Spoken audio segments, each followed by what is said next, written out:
அப்போ இன்னைக்கு சத்தியம் என்ன அப்படின்னா, நம்முடைய மைண்டு, அதாவது தமிழ் பைபிளில் சிந்தை அப்படின்னு வருது. சிந்தை, சரிங்களா? இங்கிலீஷில் மைண்டு.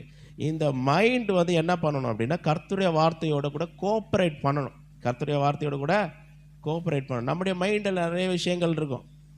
நமக்கு சில காரியங்கள் வந்து சரின்னு தோணும், இப்படி தான் அப்படின்னு நினைப்போம். நம்முடைய மைண்டு, நம்முடைய எண்ணங்கள், தாட்ஸ்ன்னு சொல்லலாம், மைண்டுன்னு சொல்லலாம். நம்முடைய சிந்தனைகள், நம்ம யோசிக்கிற சில காரியங்கள், அதை வந்து நம்ம வேறு மாதிரி நம்ம டிசைன் பண்ணி வச்சுருப்போம். ஆனால் கர்த்தருடைய வார்த்தை வேறு மாதிரி இருக்கும். கர்த்தருடைய வார்த்தை வேறு மாதிரி இருக்கும். இது ரெண்டுமே முரண்பாடாக இருக்கும் பொழுது விசுவாசம் நமக்குள்ளே கிரியை செய்ய முடியாது. நம்முடைய சிந்தனையும் கர்த்தருடைய வார்த்தையும் ஒன்றாக மாற வேண்டும். அது எப்பவுமே நேச்சுரலாக ஒன்றாக இருக்கிறதில்ல. நம்முடைய சிந்தையும் கர்த்தருடைய வார்த்தையும் நேச்சுரலாக ஒன்றாக இருக்கிறதில்ல. இந்த சிந்தனையை டியூன் பண்ணணும். டியூன் பண்ணி கர்த்தருடைய வார்த்தைக்கு ஏற்ற மாதிரி மாற்றிக்கொள்ள வேண்டும். ஹல்லேலூயா.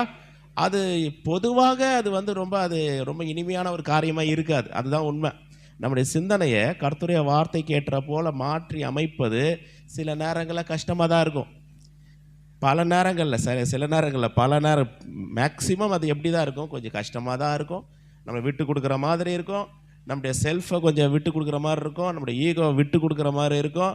கர்த்தருடைய வார்த்தைக்கு அர்ப்பணிக்கிற மாதிரி இருக்கும். சில நேரங்களில் கண்ணீர் விடுகிற சூழ்நிலையை கூட நம்ம வாழ்க்கையில் அது கொண்டு வந்துடலாம். ஆனாலும் கூட ஆண்டோடைய வார்த்தையோடு கூட நம்முடைய சிந்தனையை மாற்றி ஒன்றாக அமைத்து கொள்ளும் பொழுது நம்முடைய வாழ்க்கையில் மிகப்பெரிய அற்புதங்களை அது கொண்டு வருகிறது.